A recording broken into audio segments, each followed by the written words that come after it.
All right. We'll probably still have some stragglers coming in, but want to get started here for you all. So, thank you so much for joining today. We're going to give a nice overview of first kind of how solar works on your home. So, if you've already heard that or gotten a proposal from us, just stick around. There might be something new there. We're also going to chat about storage, the new storage offering that we are starting to install for our customers, as well as the new battery storage incentive that was just released by NYSERDA and will be available for pulling for contractors in June timeframe. So it's a really exciting new incentive. So you'll definitely want to hear about that if you are interested in battery here in upstate New York. So to get started, I just want to introduce myself. My name is Katie. I am the sales manager here for our residential team. So if you have a home and you're interested in going solar, you're going to chat with myself or someone on our team.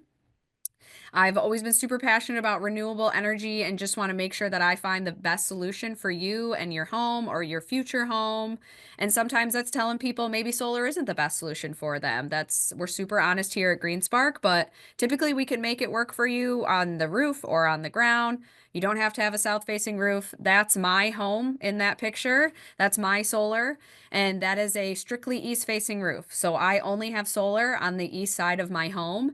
I got it installed about June timeframe last year, and I haven't paid for electric usage at all since I got it installed in June. And I made myself through winter with all of the credits that I racked up, and now we're getting back here to the sunny season, and I am net exporting every day. I'm producing more than what I'm actually using in my home. So I have solar. I can definitely vouch for it and say it's a great investment. I love having it on my home. In terms of GreenSpark, if you haven't really heard about us or kind of who we are as a company, we've been in business over 20 years, which is super rare in the renewable energy, especially the solar space. So we've been doing renewable energy for over 20 years. We've installed a ton of solar and a ton of residential, thousands of residential installations here in upstate New York, primarily here in the Rochester region. The one thing that is super important for you as a customer is that we are a NYSERDA Gold quality installer. So we'll talk here in a couple pages about the NYSERDA incentives. They have them both for solar and battery. And they're going to give you money essentially for going solar. The state incentivizes it and it comes right off of your top line cost. So we're going to say your system costs X amount of dollars. It's going to then decrease immediately with that NYSERDA incentive. Now, NYSERDA, being a state agency, wants to make sure that the money that they're giving out is going to quality installations. So they come and randomly audit the systems that take NYSERDA money. So any company that takes NYSERDA money is going to be getting these audits. If you score highly on the audits, then you can become a quality solar installer, which essentially just means we as NYSERDA have inspected these systems from the conduit runs to the proposals and the production that they're guaranteeing for you, to the solar being adhered to the roof, to the attachments that are going into your roof, everything. And we deem these to be quality installations. We have been a quality installer for many years, so that's why we are now a gold quality installer. And it's kind of just assurance for you. Obviously, I'm going to sit here and your salesperson is going to sit here and say, we're going to do a great job. We vouch for GreenSpark. They're going to install a quality system. But this is an outside agency coming in and saying, hey, we've inspected the systems as well, and we can put our stamp of approval on it. So that's a really big thing for you as a customer. And the other is our solar production guarantee. Any company can come in and say, hey, customer, you're going to produce 10,000 kilowatt hours a year. And you're going to expect that because that's what you paid for. And then a couple years might go by and you might be like, this is a little strange. I'm not really maybe producing what I thought I was going to produce. And you'd go back to said company and they'd say, well, it's all an estimate. It's all an estimate. There's not really much we can do here. But we put money behind that. So we guarantee that you're going to produce at least 90% of what we say you're going to produce. And anything below that, you get a check in the mail for that lost production. So we kind of put our money where our mouths are and say, hey, you're going to produce this much. If you don't, we have to pay for it. So obviously, we're going to be super honest in our predictions and our estimates for what your solar is going to produce for you so that you have a really good basis for the savings that you're going to have and what it's going to take off of your energy bill. And we do everything here at GreenSpark in terms of your home electrification process. Obviously, we install solar. We're GreenSpark Solar. We're going to talk about battery storage today, but we also do EV charging and smart panels as well. So smart panels are a really cool new techie item that can be paired with a battery or without. That really gives you circuit level information. So you can really get granular in what your home is using and how your home uses electricity and see down to the circuit kind of what your items are pulling. So it's really good, especially in an outage when you have a battery, to kind of know what different circuits are pulling different things. So you might know what to turn off or keep on, or what you have time to keep on, how big your battery is. You can get really granular with that information, and you can turn it on and off from an app. So if you don't have to be home when the power goes out and you want to turn some loads off because you're not home and you don't want to drain your battery, you can do it all from an app as well. So that's what kind of makes it a smart panel, is that app feature that comes with it. So I'm going to give you a super quick overview of just what net metering is. This is the solar kind of portion of our discussion here, and kind of how it works on your home. Might be a good refresher course for anyone that's already chatted with us. But essentially, solar is going to go on your roof or the ground. The sun's going to hit it. The photons are going to get real excited, start producing electricity. It's going to be DC electricity. You and I use AC electricity in our home, so it has to change over, and that's going to happen through an inverter. If we put the panels on your roof, we're going to use what's called a micro inverter. So underneath every single panel, it's going to have its own inverter, changing that electricity for you.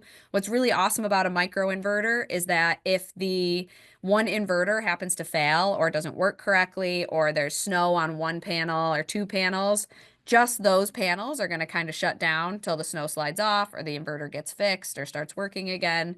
But the rest of your array is going to stay up and running. Back in the day, a lot of things were connected via string, so a few panels might be connected to one inverter, which still works really, really great, and it's a great option. We've kind of pivoted to the microinverter side of things, so every panel gets its own inverter that switches over that electricity. Now, the first thing that the solar is going to do is go right to your panel box, and it's going to say, hey, what's on in the home? I want to power that. So on a nice sunny day like today, it's going to be powering all the loads you have on. Maybe you have your internet on, TV, fridge, chest freezer, anything like that. Going to power those loads. Now it's nice and sunny, so you're probably and most likely going to produce more than what you use. So as soon as all your loads in the home are covered, boom, it's all going to go back out to the utility. You're going to get a new meter that's not only going to count all the energy that you've taken in and how much you owe the utility, but now it's going to also count how much you're pushing out. So that's why we're going to ask for your electric bill when you chat with our team, because we want to see what you use over the year so that we can make sure that in the summer you're producing way more than you need, pumping all those credits out onto the utility. In the winter and at nighttime, you're going to be taking in utility energy, but you're going to have those credits to use. So kind of how the cycle is going to look is like March, April to October, November, you're going to be producing probably more than what you use, pumping credits out onto the grid. Then into those winter months and at nighttime, you're going to be using credits, but you're going to have banked those up so that they can get you through wintertime, get yourself back to the spring, get those sunny days again, start banking credits, use them up, banking credits, using them up. So that's why if anybody on here is someone that said in the past, how could solar work? It's upstate New York, there's snow on the panels. We know that. We understand there's going to be snow on the panels. I had a few days this winter where my array wasn't producing because I had snow on it. That's completely normal because in the summertime, you can pump all that extra energy out onto the grid and start banking those credits. So that's why I was able to get myself all the way through winter, was because I had a nice summer's worth of credits. And now, why is solar kind of something that has been in business in a while, is a really nice and growing industry? And that's because it does a lot for you as a consumer. Obviously, one of the main reasons all of us are here, we want to lower our electric bill. But one of the really, really amazing things about solar is it does lock in the energy rates. So I'm sure myself, before I went solar, and a lot of you are feeling the changes in the energy rates. In the past few meetings I've had over the past few weeks, I've noticed a lot of customers that have used less energy over the past few months, but are paying more. I've seen some where they've used 100 kilowatt hours less and paid the exact same amount as they did 6 months ago for 100 kilowatt hours more. So it's very quickly changing these energy rates and how quickly they're raising them. But what's great about net metering is that it truly is a one-for-one credit. So it doesn't matter if you sent them that extra energy in July and then you use that credit in December. They could triple rates between July and December. Doesn't matter for you because you sent them a kilowatt hour energy. They're giving you back a kilowatt hour of energy. Doesn't have money tied to it. Doesn't matter if rates went from 15 cents per kilowatt hour to 30 cents per kilowatt hour. You sent them one, you get one back. So it kind of locks you in that you don't need to be scared of rate hikes. You don't need to worry about your bill going up and up and up and up because of these rate changes that are happening here in the industry. So that's what's one thing that's just really nice for it.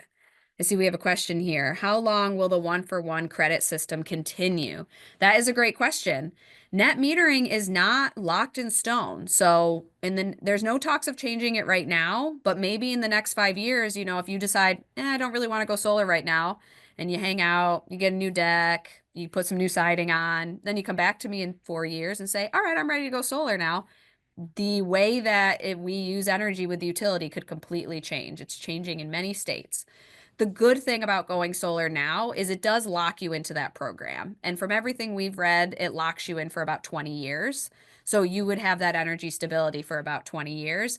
Then you might want to look into adding a battery or something like that so that you can kind of manipulate the system like that, like other states do. But what's nice is this kind of locks you into it. And we've seen other states that have changed their net metering policy, and the utility has tried to do some things, and it's actually like made its way through the court systems, and it's protected the consumers. So if you go solar now, it'll lock you into that net metering one-for-one crediting. So that's a great question. It also increases your property value. Zillow did a study, I want to say in 2019, that saw that solar raised property values by about 4%. So now being in 2025, with the way the housing market is and how competitive it is, it's probably higher than that. So the day that you put that solar on your roof, you're already increasing your property values, which is really awesome. So that kind of goes towards your payback and everything. And then obviously there's the environmental side of it all. The energy that you push out onto the grid, everyone around you is using. That's now clean grid energy for people around you to use. So that's why RG&E gives you and National Grid will give you a credit for that because they use that energy in other places. So you're reducing your own carbon footprint along with the people around you. Like I said, I'm sure you're feeling the energy rates just like I was before I went solar. They have already increased energy rates a ton this year, and we're expecting 6 to 15% increases over the next few years. So that's a big deal. The way we used to evaluate your solar payback was about 3% year over year. That's what it was historically. Now we're seeing 6 to 15%. That brings your payback down a lot. It can bring it down years and years with how much the utility raises their rates. And like I said, we can do lots of different types of solar. I like to talk about my east facing roof because I was even at the dentist this morning and he was like, well, I have to have a south facing roof, right? Nope, you can have east west facing roof with a south facing roof mixture, just east, just west. We will always look at what your system can produce. It can go on any type of roof. We can put it on a metal roof you see here, shingle roof, or we can put it in on the ground as well. If you live in the downtown city of Rochester, probably not going to be a ground mount option, but we can definitely look at your roof. If you have a little bit of land or a large backyard, then we can definitely look at a ground mount for you so it can just hang out back there. Now, the current incentives for solar, one is going to be your NYSERDA funding. So that's what I talked about earlier. They're the state agency that is going to give you money for going solar. So currently it's at about 15 cents per watt. That grant is going away. That is one thing I want to tell you all here today. When they released this last block of funds saying, here you go, contractors, it's 15 cents per watt. You can now use this for your customers. This is our last block. So we're hoping for this block to last maybe through summer. Once you sign a contract, we submit your design to NYSERDA and lock you into that incentive for a year. But it potentially will go away. And that can be up to $2, $3, $4,000, almost $4,000 for a project that if you came to me now and I gave you a proposal, and then you came to me in October and I gave you a proposal, that could potentially change. So that's one of the things on the line. The state tax incentive, we're going to be really good with that one. The state has this in their budget. It's everyone pretty much hits that $5,000 maximum. and that will come back in your taxes based on how much you paid into taxes. And then the 30% federal tax incentive, that's another one that we're not 100% sure about sticking around for a long time. We have a new administration in. They are looking at cost cutting across the board and ways that they can do that. And the federal tax credit might be something that's on the chopping block. We're sure it's going to be okay for 2025. The money's already been allocated for 2025. Customers installed in 2025 are going to be able to apply for this incentive.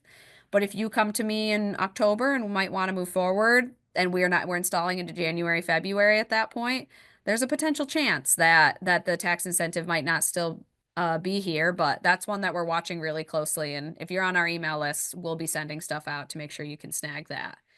So incentives are definitely changing. We always have the saying, right now is the best time to go solar, because incentives at this point are now really more going down over time because of how prevalent solar has become in the industry.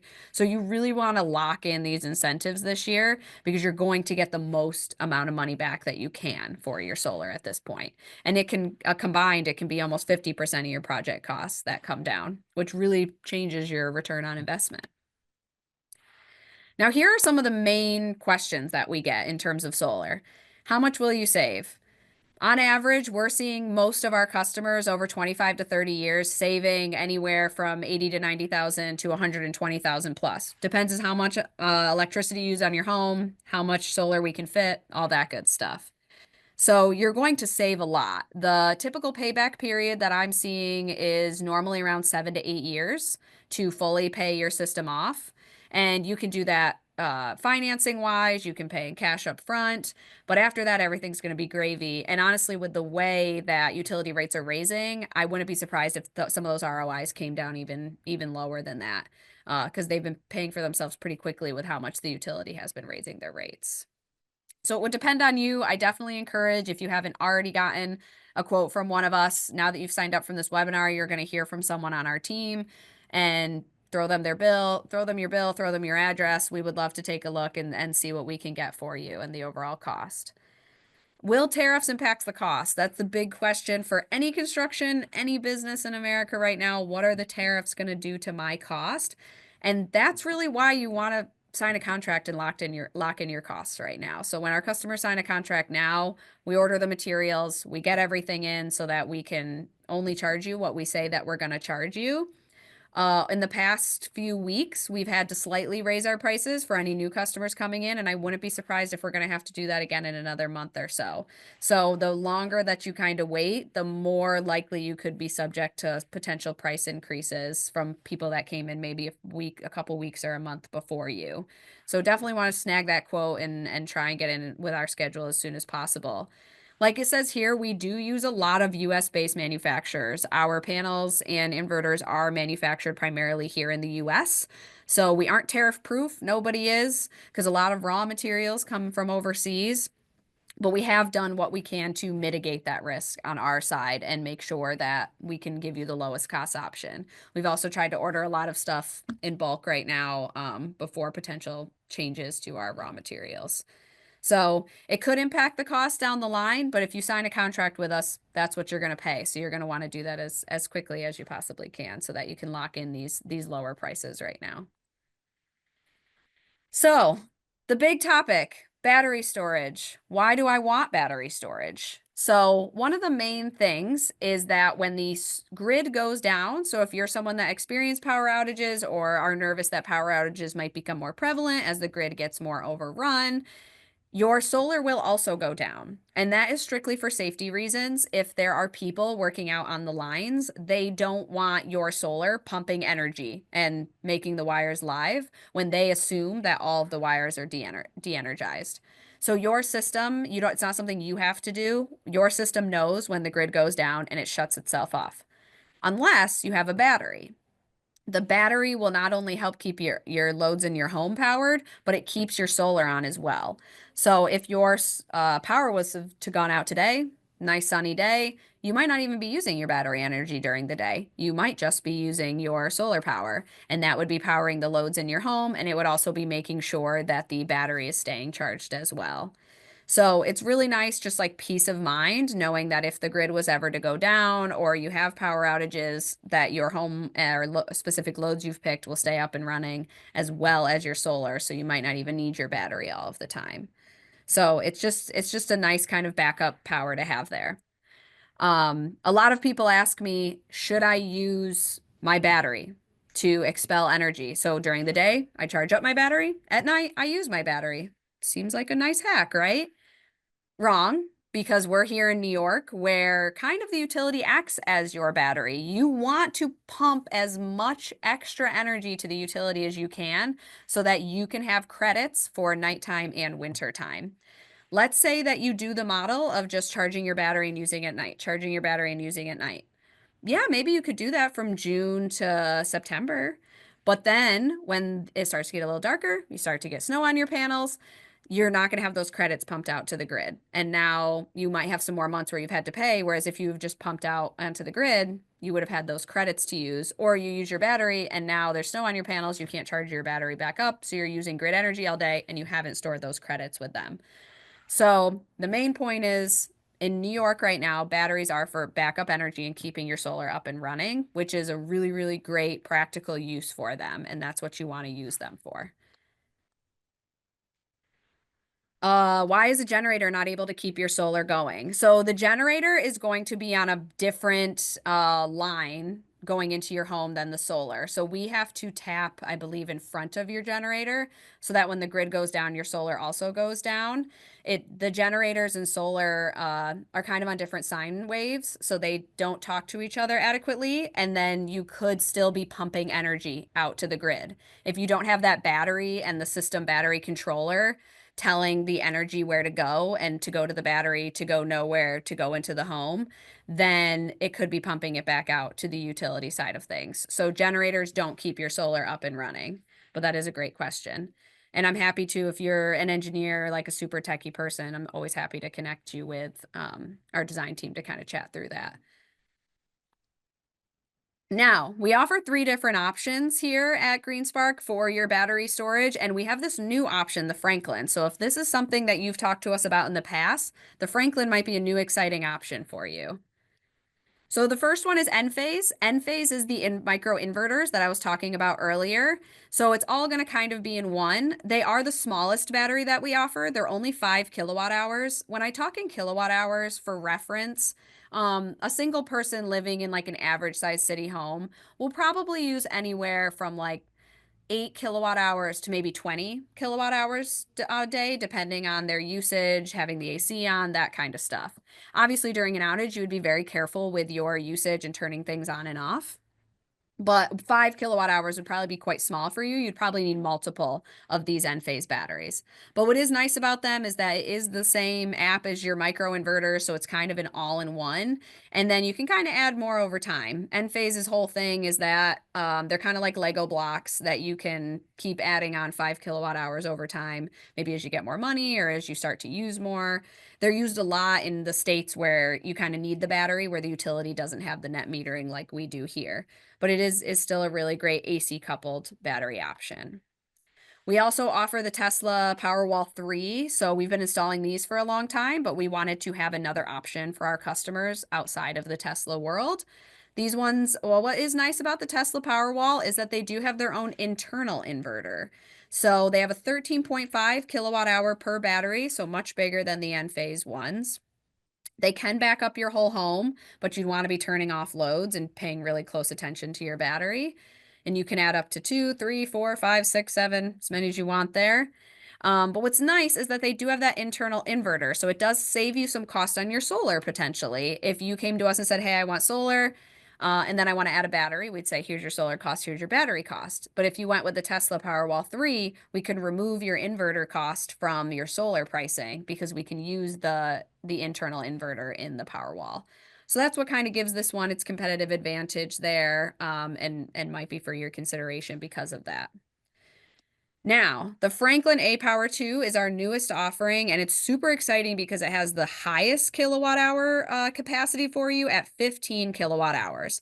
So like I said, a normal person, one person in a city home might use between 7 to 20 a day. If you're a family, maybe in like an average suburb home, you might use between 15 to 30 kilowatt hours a day or more.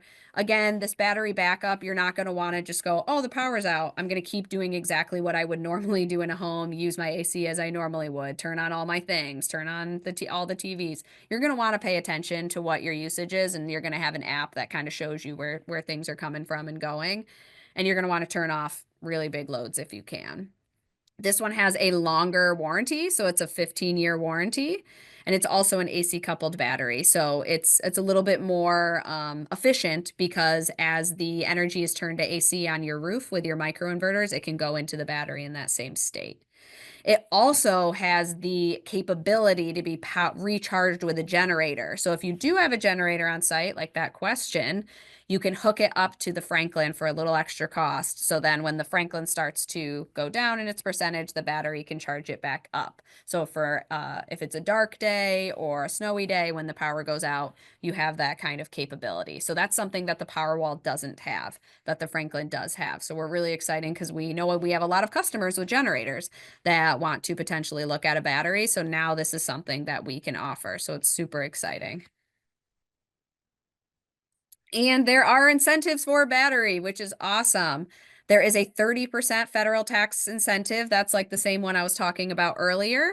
So the way that the tax incentives work all year long, most people have jobs and are paying into income tax, and then you can get that back in tax incentives when you go solar. So you've got 30% for battery, and then the new NYSERDA incentive, which is released in June. We are applying to be contractors now. They just opened it to everyone, and then we can start taking funding in June, is going to be 200 per kilowatt hour. So for one Franklin battery being 15 kilowatt hours, it would be $3,000 that you could get back in that battery cost. It has a cap of $5,000. So if you got two Franklin batteries, you would get $5,000 back from NYSERDA. That comes right off your top line cost. So that's a super new, super exciting incentive that we haven't been able to offer before that customers can now take a look at. And the common questions I get for this are, can it back up my whole home? Yes, most of these batteries have the capacity to back up your whole home, but you might want to just pay really close attention when the power goes out because like I was talking about in the kilowatt hour usage there, you're not going to want to keep just operating how you do. You're going to want to pay attention to your loads, turn things off, turn other things on. We can also do what's called a critical loads panel where we take your main service panel, we install a little sub panel off to the side with maybe 6 to 8 really important loads you would want in an outage, your fridge, your freezer, internet, maybe a TV, stuff like that, and put that on that so that when the power goes out, it's only powering that one panel box. So you don't have to worry about the rest of the home pulling loads if you're out of town or something like that. Where do they go? They can go in your garage or outside. Those are the two main areas that we're going to be putting them. They need a fireproof wall around them if they go in your basement. So we don't typically, most people don't have that, or a like lined in drywall in their basement that they have. A lot of people are unfinished or it's already fully finished in a livable, usable space. So that's why we're going to typically put them in your garage or outside. And they are rated to go outside, and we've installed many outside, so there's no worries on that. And then can I sell my stored energy to the grid? You cannot. It's very similar to the solar, where it's kind of just going to go into that bank and then use itself when the grid goes out. So you're not really selling anything back to the utility. You're just getting that nice backup power and making sure that your home can stay up and running. And the last thing, and then I'll read some questions, is what do we do here at GreenSpark for you? We do everything. We're going to take a look at your home, give you the best recommendation on solar and battery. We do the design. We're going to do all the permitting, all the applications. If your town requires an architectural review board or a town review board, we're going to go to all of that for you. We're going to install. All of our installers are in-house installers. They are employees of GreenSpark. We don't contract any of that out. And then what's really unique about us is we have our own customer care team. So if anything happens with your system down the road, we're going to be here to help you out with that. All right. Some more questions here. Can you use your EV car battery as backup for your home? If you have the type of car that comes with, like I believe Tesla has it now, the F-150 Lightning, they have certain chargers that are bi-directional. So essentially they can charge your car and then during an outage you can charge the home. We do install those. We've installed a few of them over the years. They're pretty complicated little pieces of equipment, but that is something that we offer if you send over your information on what you have. If you don't max the tax credit in 1 year, will it roll into the next year? Yes, it does. So that is one thing that the tax incentive does have is rollover. So for myself, I only paid $4,000 into state tax this year. So I received $4,000 back from the state government. Next year, I will apply again to get that remaining $1,000 for that. So that's a personal example of kind of how that would work, and then I can get that extra $1,000. But a lot of people, if you have double income homes and you're both working, you're probably going to be good on the incentive that side of things. Are the batteries strong enough to kickstart an HVAC? That's a great question. We would have to get the what's called the LRA, which is kind of like a startup value for your HVAC and make sure it's under the capacity for the battery. If you're trying to power your HVAC as well, it would one have to be electric, so a heat pump of some sort, not a gas HVAC. And then we would just need to make sure it's under that amount. And then you would want to be really paying close attention to your usage because yes, it might have the ability to do a big startup like a Geo or an HVAC or something like that. But it's going to pull a lot of power when it does that as well. So you might want to look at having a couple of batteries or maybe a critical loads panel so that it's not kind of powering a lot of other stuff at the same time. So if you're trying to back up more loads or a bit higher powered loads, then you might want to look at two batteries, which a lot of our customers do double power walls or double Franklin, or we just installed, you saw the picture of four Enphase batteries to get that person 20 kilowatt hours. So that's why we'll kind of talk to you about what are you looking to back up, how much is in your home, and then provide you a recommendation.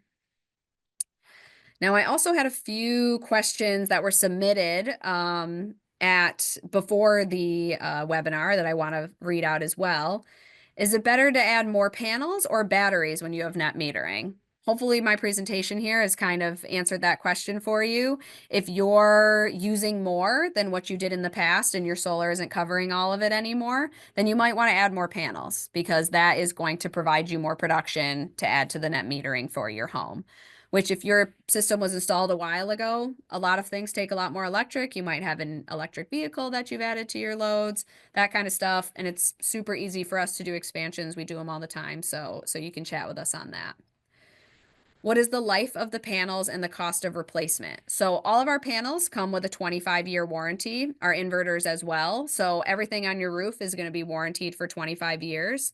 But stuff works after when it's warranted for. Everything in our homes has a warranty. My dishwasher, my fridge, my stove probably came with 1 to 3 year warranties, but I've had all of that for much longer than 1 to 3 years. So your panels will keep working way after those warranties expire. And then if you want to replace them at that point, there will probably be newer technology to replace at that point. So the cost would be different. Their question was also if you put it on your roof and it needs replacement, what would happen? We can come and take it down and put it back up. So sometimes when people are doing that and they have a much older system, they might look into the cost of, at this point, their system is completely paid for itself. They've had multiple years with extra as well. And they're like, okay, maybe I'll look at a new system with more upgraded panels and that kind of stuff because it's been 15 years.